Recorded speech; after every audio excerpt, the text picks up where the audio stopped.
Hey guys, welcome back to another Minecraft video. This video is a highly requested one both in-game and on my channel.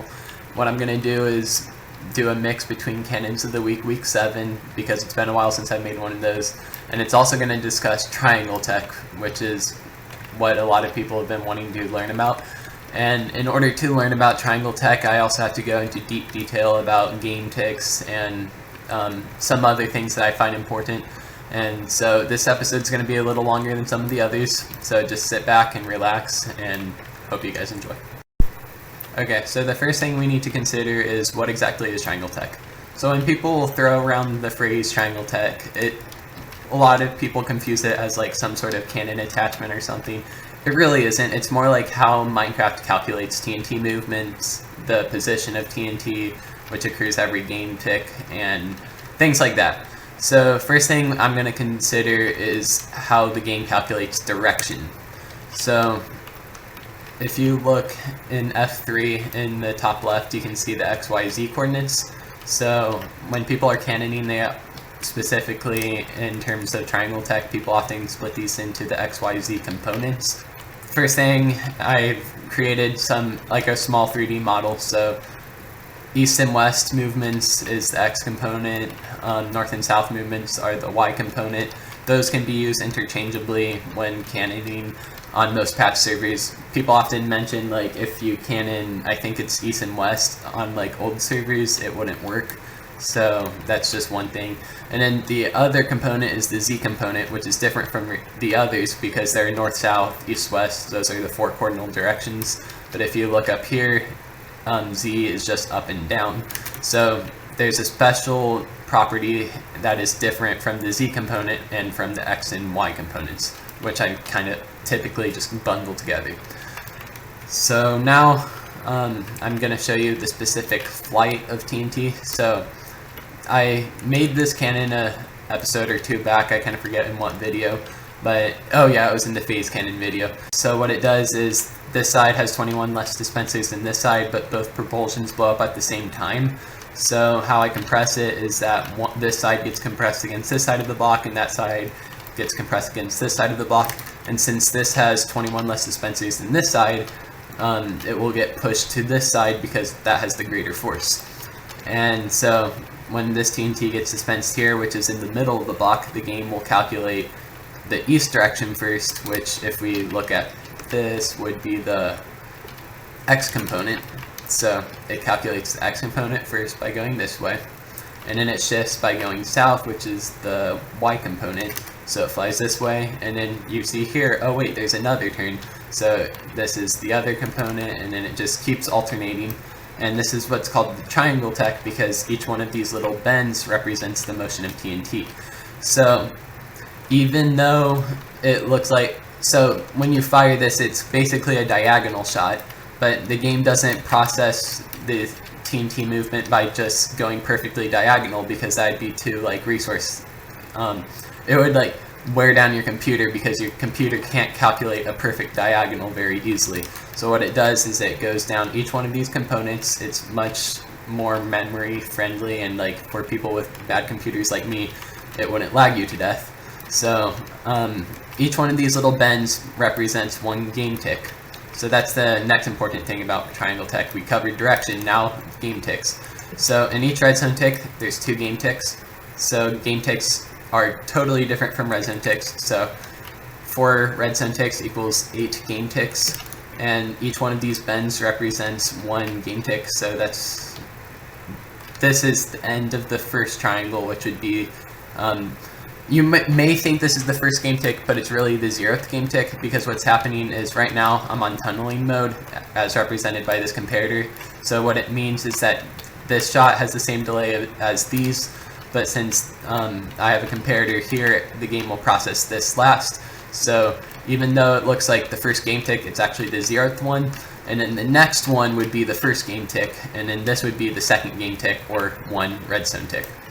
So I'll show you how to fire each one of these. So right now we're on tunneling mode, which means it will shoot right here. And again, that's the 0th game tick. And now I'm going to add 1 tick of delay. and I'm going to switch back to a repeater. So that's adding one more tick. And one thing to remember is a redstone tick is the equivalent of 2 game ticks, which means we're actually skipping this one. So even though this is technically, even though TNT is being calculated here, it's not actually going to blow up until it reaches this point. So I'll show you guys that really quickly. Fire. Hopefully I make it in time. Yeah, so it blew up right there, which marks the end of the second game tick. And so you're going to be wondering, like, wait, so what's the point of this? And it's, for the most part, it's not very important when just like doing like a straight shooting cannon, but I'm going to show you some applications to this later in this video. So you can kind of see, like, if you look at the footage really closely, you could see like a TNT kind of glisten there, and that's because the game shows the position of the TNT every game tick. So even though it didn't blow up there, you could see the position, and if you notice, you didn't see like a streak of TNT going diagonally or anything. You just see the location every game tick, which is why when you shoot a cannon, it's really hard to find where like the TNT block actually went, unless you're shooting at a wall. So now I'm going to show you how you actually obtain this second game tick. Okay, so I quickly set up the piston sand trick. So what I meant by that is, in order to achieve that first game tick, which is, again, not to be confused with this 0th game tick, this is the first game tick. Because we couldn't get the TNT explode there, we have to find out we have to come up with a clever way of wiring redstone, which again happens every 2 game ticks, which means all your circuitry is even number, and rarely does it have an odd number circuitry. But how you work around this is by using a sand entity. So once this piston extends, it will take 1 game tick for the sand. So I'll go back a little. So you click this button, the piston extends, so 1 game tick later, or it's either 1 game tick or 2 game ticks, I kind of forget how long it takes a piston to extend. But this extends, and then the sand block will be floating up here a little bit, and for 1 game tick it will be here until it decides to change into an entity, and because of gravity it will take 1 game tick for the sand to fall down. So that's important because what we just did is, instead of taking 2 game ticks for this to fall, it took 1 game tick, and because of that, this repeater will power this redstone 1 game tick after instead of 2 game ticks, which means we now have odd number circuitry. And that might be kind of confusing, but I'll just show you really quickly. So this is the first game tick, and it blew up right there. So this isn't super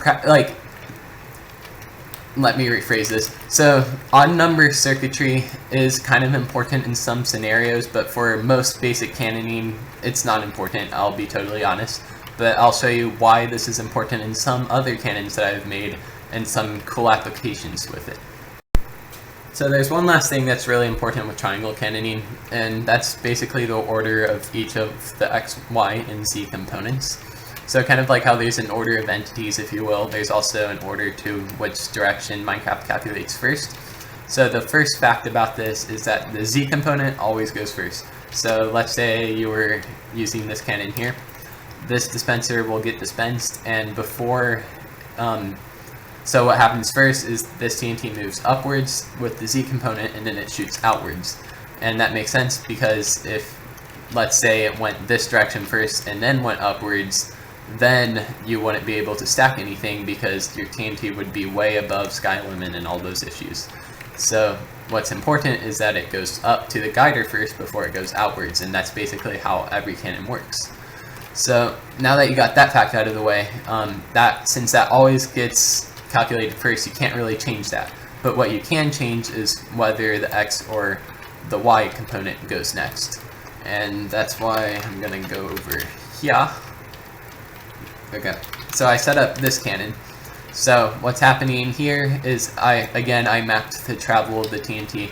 So you can see that it kind of goes a very short distance this way, and then it goes that way.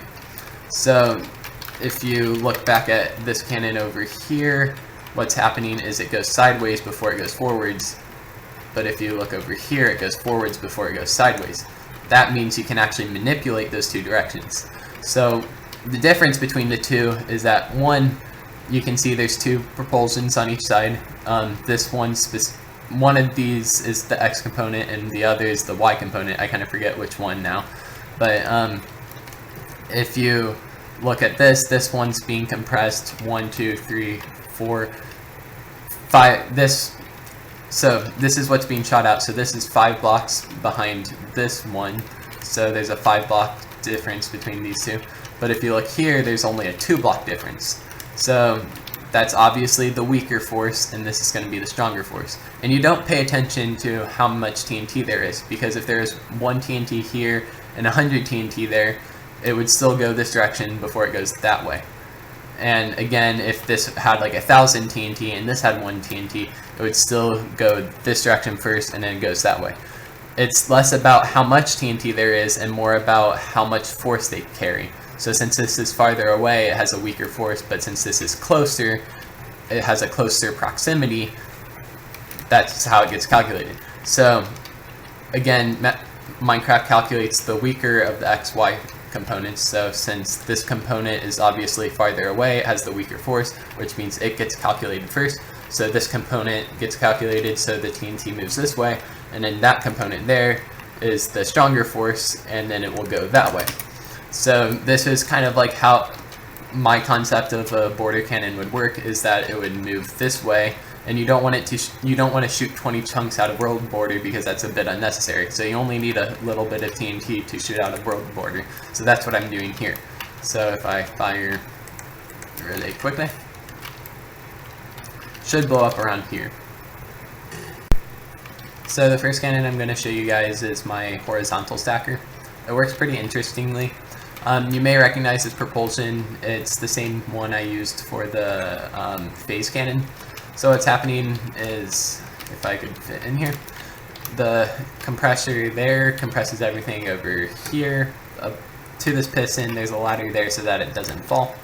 And then there's some more dispensers here that gets compressed. It's all messy redstone. It was just, I put this together pretty quickly a while ago.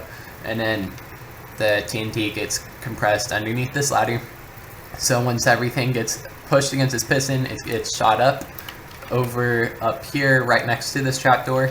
And then what's happening over here is the sand gets compressed to there, and then there's a lot of force there that's pushing it all the way up here, right underneath these trapdoors, and it gets compressed there. So the sand is one trapdoor below all of that. And one thing I'll note really quickly is that I kind of flipped between an order of entity sand plate and a non-order of entity sand plate. So the order of entities, it shoots a little bit further, but I switched back to a normal sand plate so that I could stack a bit more sand. And unfortunately, the way I wired it for order of entities, it's kind of messy redstone, so that's why there's excess pistons here. If you were doing normal cannon, just use any ordinary sand plate. You don't even have to do reusable cobwebs, because you wouldn't have to do that much for sky base. So what's going to happen is that it gets shot over here, and the reason why we need so much force is because this all occurs in one game tick. Because what happens is that the sand gets, because the Z component gets calculated first, the sand that is lower than the propulsion gets shot down, and then there's a diamond guider here, and then once the sand hits this, it has one game tick to shoot this way. So what happens is that it shoots over here, and around this point here-ish, it would, the end of the first game tick would happen, which means gravity will push the sand downward, and then it would stack right here. So one thing to note is this is where it would go with order of entities. This is where it goes without order of entities. It's not a big deal. I recommend not using order of entities unless you're really desperate. So first I'm going to stack on regular blocks, and then it will go on slabs, and then I'll go on cobwebs. One thing to note too is that the way I did the sand plate, it's all messy and stuff. I was too lazy to fix it, so there's going to be some sand that gets stuck there, but if you wired it correctly, that wouldn't happen. So you see there that there's a sand block. That was just because of not enough force, bad sand plate.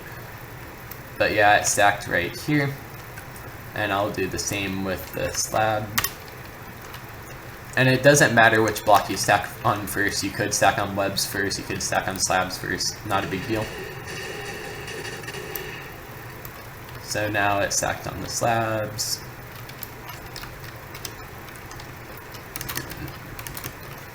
Yep.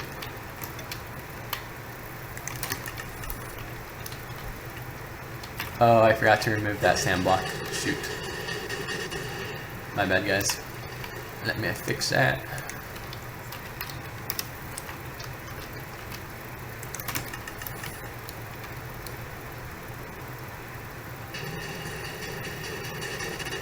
Okay, and it's stacked there. And you could do like a mixture of blocks. So, let's say you're doing this. You could stack on webs and quartz at the same time. You could do slabs. It doesn't really matter. And it's really important that you remove that sand block. I'm an idiot.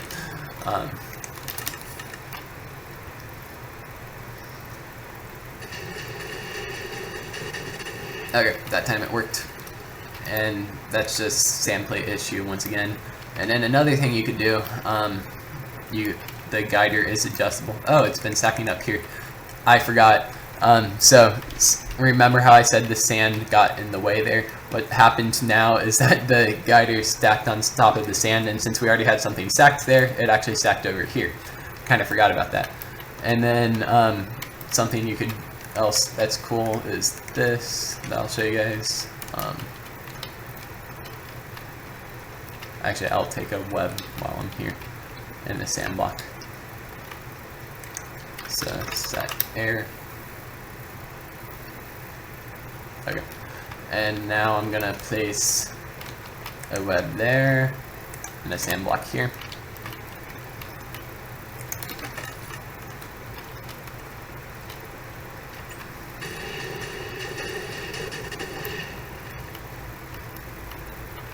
Okay, so you see it stacked there. Now what I'm going to do is I'm going to raise the guider by 1.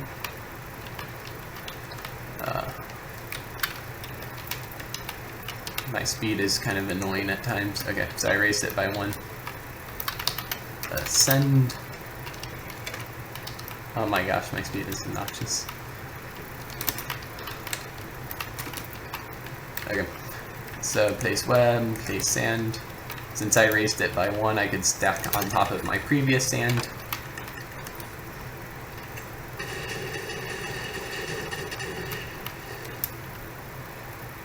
So you see it stacked there, and if I raise it up 1 again, it would continue to stack, because what's happening is only the Z component is changing, but the, which direction am I moving? I'm moving the Z direct, or the X direction, so only the X direction stays constant, so that component is always constant, but the Z direction can change. So it's an adjustable guider. And what I even did here is that I removed this, or I have this piston here so that once everything gets compressed up here, this retracts, and I have the bedrock there to protect the cannon, but if this was a watered cannon, I could break that, and then it would actually shoot below the cannon, and that means, let's say you had a 230 here, and you were stacking, you could also drop the sand down here, and then you could stack across the sky base slab, and you only need like a 20 stacker.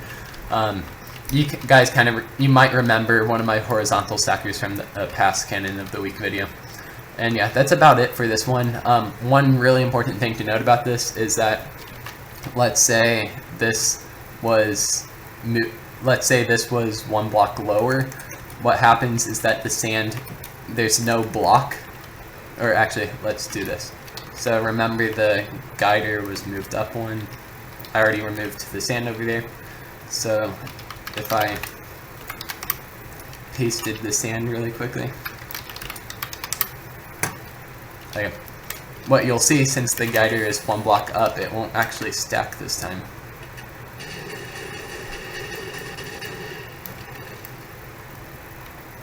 See, nothing stacked, and if you saw really closely, some of the sand broke into its like smaller form like that.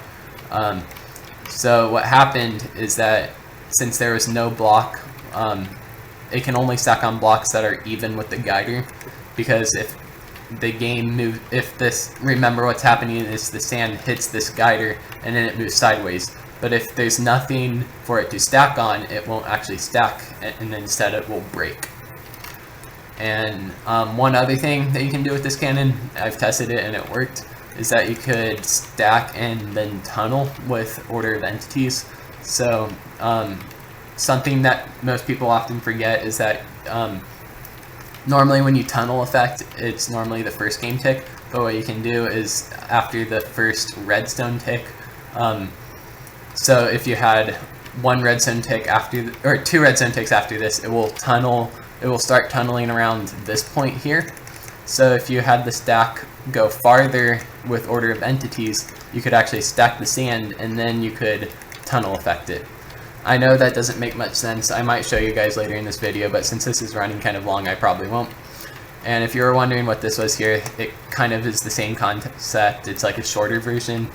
This was when I first started playing around with the void stacker, and if you guys were wondering how it worked, it was basically sand despawns after 300 redstone ticks or 600 game ticks. And what I did was using the same physics that horizontal stacks and breaks in that situation. I used the 600 game ticks and then kind of merged them both, and it saw if it void stacked. This cannon is basically an upgraded upwards hybrid cannon, but instead of just being a hybrid, it actually stacks a bit too. So it means it speeds it up. And if you don't remember what upwards hybriding is, it's different from like the standard reverse stack hybrids. What it does is that it hits this wall and then slides over, stacks a little, and then you have to stack one at a time, then hybrid, and then you move to the next one. But the problem is, if it's a sky base, for example, you have to individually stack like 200 sand, which means it's not really worth it. So what I did is I added a stacker so it speeds it up. So again, I used a really bad sand plate, but this is because it also requires order of entities. So this was just a concept one. Most of these cannons in this video are concept ones, and that's why they aren't like super insanely op yet.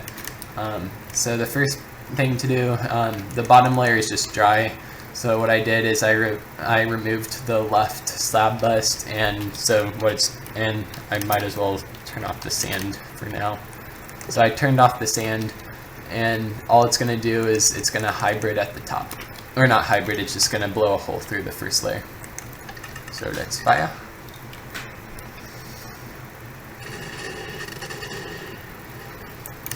Oops, I didn't turn off all the sand because I'm an idiot. Okay, just for the sake of doing this video really quickly, I'm just going to break this sand. If you did that in a raid, just remember this hole would have been bigger, so that means you could have stacked again, but since it's only one wide in this scenario, I can't really do that. So what I'm going to do now is I'm going to re-enable the left slab bust. And if you look closely, you can see there's only one of them. So there's only one TNT being dispensed, so it doesn't left shoot very far, but it would work the same way as a mid-air reverse left shot. So if you add in more TNT there, you could left shoot pretty far. So it's just a little concept. And so now what you'll see is that it will stack like right there. So you see there it stacks. And what's happening is, so first of all, the reverse TNT goes here. And then I'm using order of entities sand, not so that I can have a zero guider, but what's happening is that the sand and the hammer is getting fused, which means when they get compressed up there, you can stack very easily. And the other thing to keep in mind is that there's a 1 block gap there, and what's happening is that it stacks up, and then it slides over a little bit, and then because of gravity it drops, and then it hits here and it will stack again. So let's look at this in action. Fire again.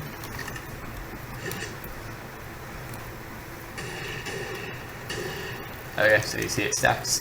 So you keep doing this. And I forget at what point it hybrids, but it hybrids automatically. I think it will be after this shot. Oh, never mind, it did hybrid. So what happened there is that because of gravity, it like slid over above the sand, and then gravity pushed it down, and then it landed right there. And then it hybrided. So you can keep on doing this. So this time it will go farther to the left and stack. And that's just because it made a bigger hole. If you wanted the hole to be smaller, you could remove the hammer and you could probably save more TNT, but I was too lazy to do that. It's easier to do this because it requires no adjustments.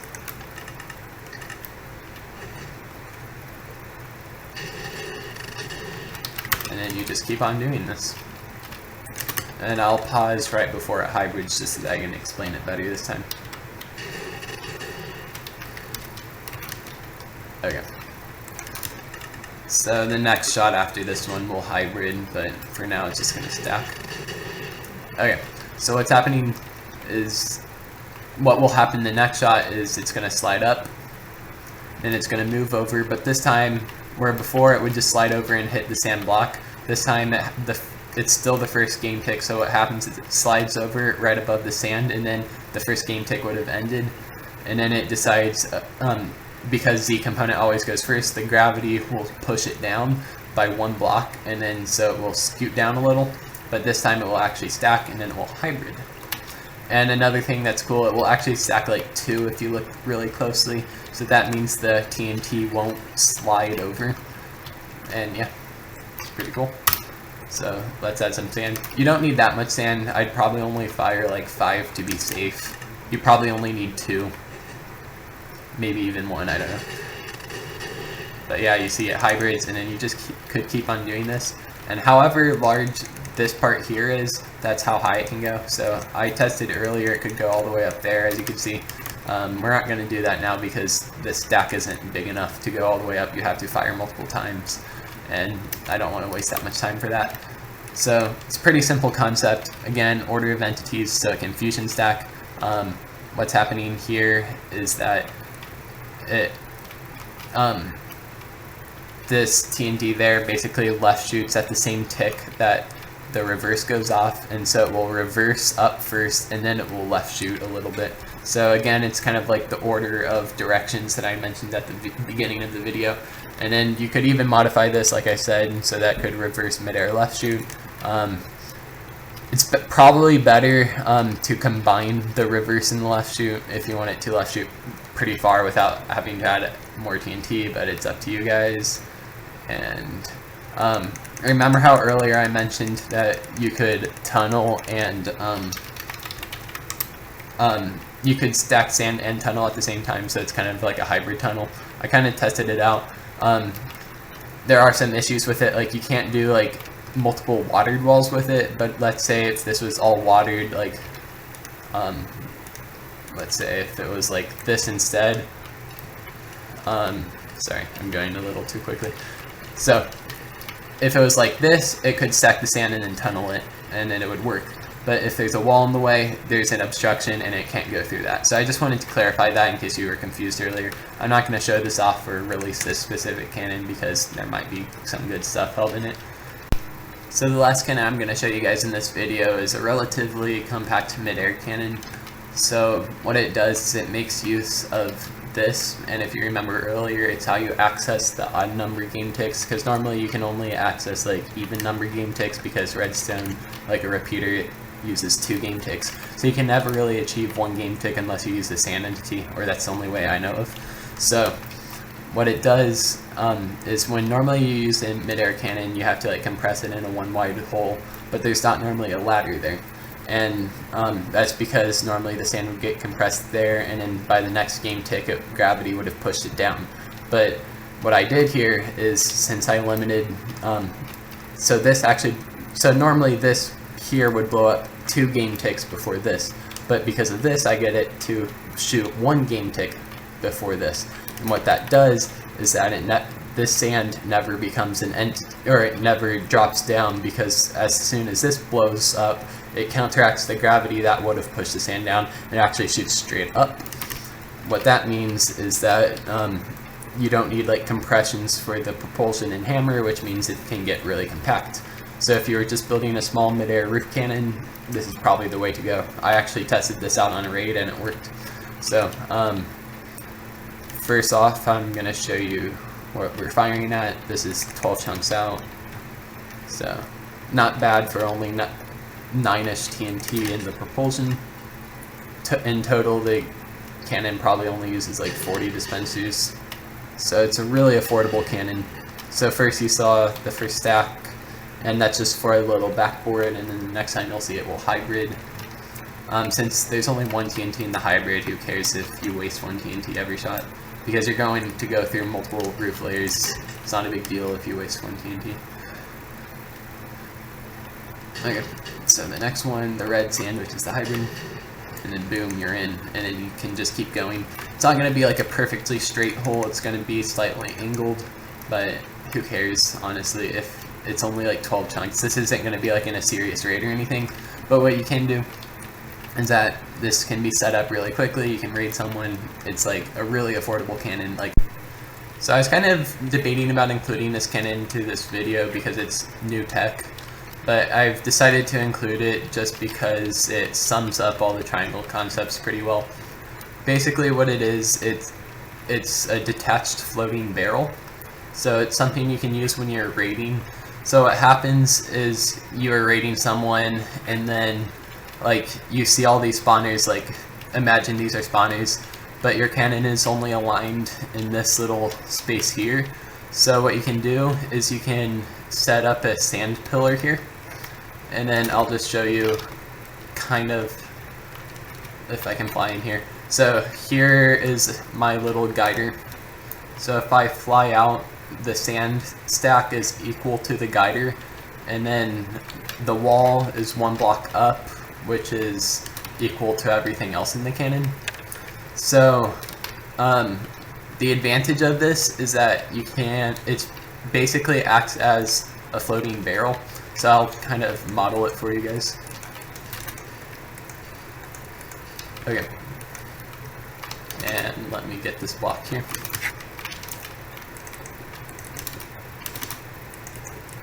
Okay, so what you have is you have an upwards hybrid or an upwards propulsion. You have the one second.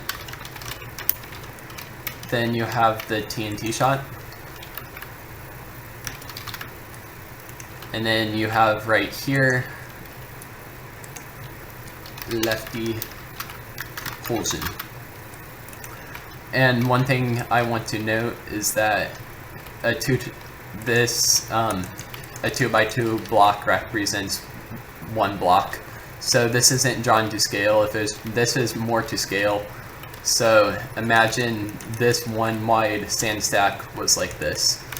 So what's happening is the upwards propulsion and the lefty propulsion blow up at the same game tick. And so if you look at this, the upwards propulsion is aligned with the TNT shot in this direction, which just so happens to be the Z direction. And then the TNT here is aligned with this TNT shot in the X direction. And what this does is it splits the TNT movement into separate components. So what happens first, obviously, if you remember the rules at the beginning of the video, the TNT always shoots up. So I'm just going to outline the path of like a TNT shot. So it slide up first, and then what happens is it will take the force of the lefty propulsion. It's the weaker force in this scenario. And then what happens is it takes the velocity of the upwards propulsion, and then it goes out this direction. And it's really important that this goes before it goes this direction before that direction, because what you have to take into account, unfortunately, is that so the upwards propulsion not only applies this directional force, which is in the Z direction, but it also applies the upwards force. So if you, let's say you were going this height, and then you decide you want to go lower, so you take away some of the force so that it only goes this high.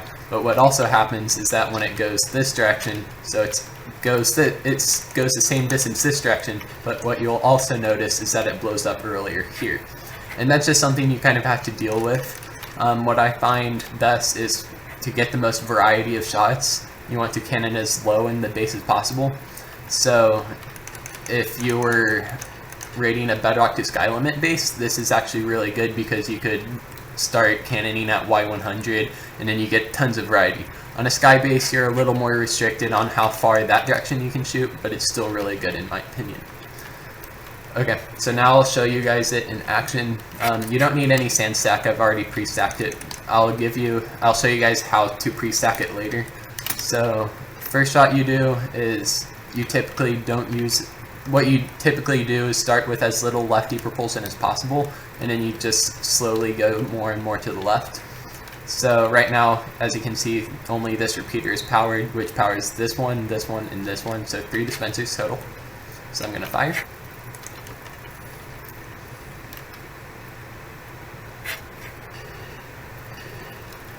Okay, as you can see here, it blew up that one, but it skipped this pillar, and that just means we applied too much force. So what we can do is we can take out one of these 3 dispensers. So now there's only this one and that one being powered. So let's fire again. Hopefully it will hit this time. Yep, it hit. So now we can add this TNT back. And now we need to add more power to get the next pillar.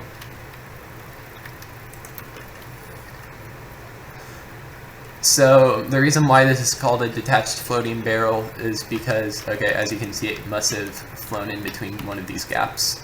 So unfortunately there is some waste sometimes, but if you were trying to get every spawner in a base, I still think it's worth it.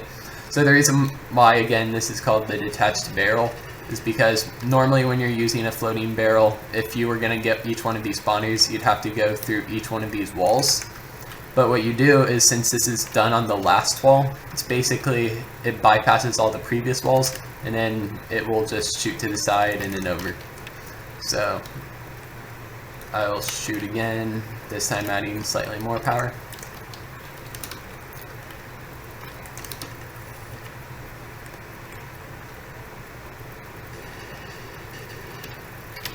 So it's working.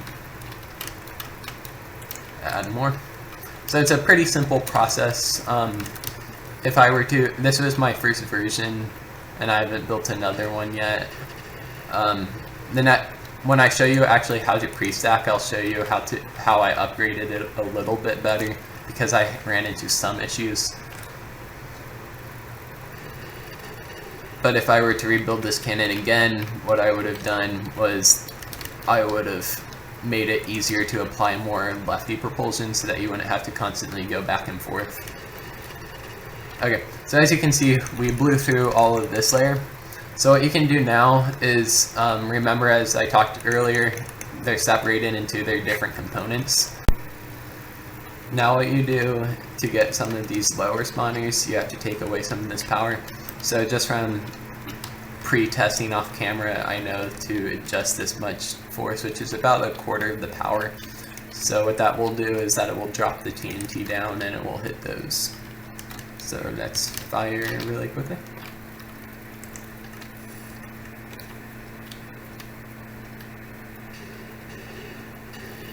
Okay, so destroyed that middle one. I'm kind of going out of order now. So then you add more. I'm not going to do all of these again, just to save some of your time. Okay, so now you see you can basically repeat the same process with the lefty. You might have to take out some power to get these first 2 that I skipped. But now you kind of get the point of what's going on. So one thing I do want to note is that, and specifically in regards to the upwards propulsion, you can see this uses about 220 dispensers or something like that. It's a 200 stacker, so it's a little more than 200 dispensers. But what's going on is the sand takes away a lot of its exposure, so it actually does not go very high, this cannon. So in this case it probably goes, well, this sign says this is the max height. So up here it's about 50, down here it's 16, so that's about, math off camera, 34 blocks. So this only shoots 34 blocks up, so you have to realize if you're gonna go up like 100 blocks, you're gonna need a lot more force, because again, we're playing with triangles. So right now I'm using the tunneling effect with the dispenser that blows up these. And the reason why I'm doing that is because if I had, let's say, like one repeater delay after this, what would happen is that it would go up, over, forward, but then it will start doing other triangles again, and you just don't want that to happen because it messes with consistency. Okay, so now I'm going to show you guys how to set up the detached barrel. So what you want to do is go to your sky base and then align your cannon at the corner of the wall. And the reason for this is because since you can only left shoot, this maximizes how many spawners you get. So if you centered your cannon in the middle, you miss all the ones to the right. And I just included pixel art for fun there. So now I'm gonna straight shoot through 3 wraps and the innermost base wall. So that's 4 total.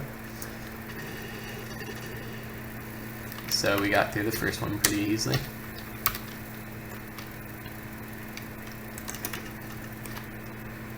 And the hole's pretty small, it's just because I didn't really upgrade it. There's only one TNT block going, so we got through the second wall. Paste again.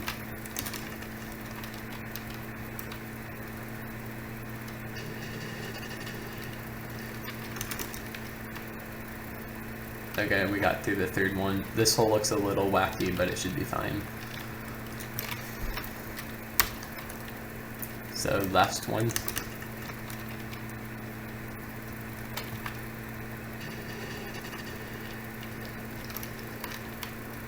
Okay, so now you see we're kind of in the base. So imagine those were spawners. So first thing we need to do now is we're gonna want water here.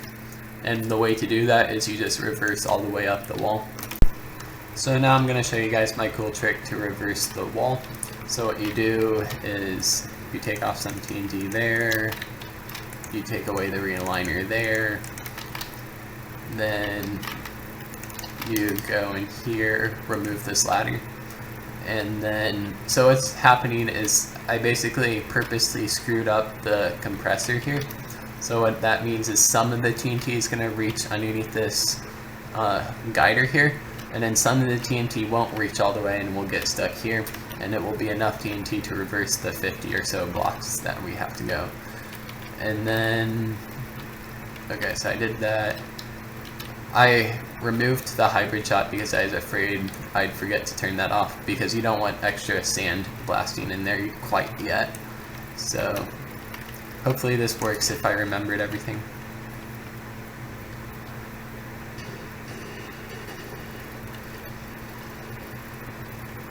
So let's go in here. Okay, you see the water falling. It's kind of cool though. So what happened is that some of the water falls. Okay, so now your cannon is over here, so remember you're kind of aligned with this wall. So now what you're going to have to do, since it's dry here, you can't do a normal stack. What you're going to have to do is you have to single stack. What that means is you can take off your hammer if you want to save some of the TNT. So all you're going to do, and since single stacking takes a while, I'm not going to go to that much detail. What you're going to do is stack to there, and then I would just use the hybrid sand. And then what you're going to want to do, actually you won't even be able to stack that high, I just remembered. So it's going to be about there, I think. So if you fly out to your cannon, so if you remember earlier, the sand stack goes up into the guider, so it's 1 block below the roof of the barrel. So let's go in here. Okay, so you can see this is above us. That's where the hammer and the lefty and the reverse, or the lefty and the hybrid shot is going. And then what you're going to want to stack to is 1 lower, and this is where your the upwards TNT goes. And then what you can do is you can do the same trick I showed you earlier, and then you'll be able to shoot sideways and over here, and then you're going to be able to get so much loot right there. And remember, you can only, with the one I built, you can only go about 35 blocks up, I think. So you'd only be able to get this many spawners. So if you want to get all of them, you're going to have to apply more force to the hammer. So probably to get all of these, you probably need about 400 TNT in your hammer. You could also, there's also some other tricks you can do. Like if you add one more, well, I already added one tick. So if the more ticks you add here, there's a possibility of it going lower, higher. So there's a bunch of variability that you can play around with. I'm not gonna show you guys all the tricks here today. You can figure some of it out for yourself. It's not too difficult. So I hope you guys enjoyed this cannon and all of the cannons in this video. I put a lot of effort into this video, so I really hope you guys enjoy. Thanks for watching.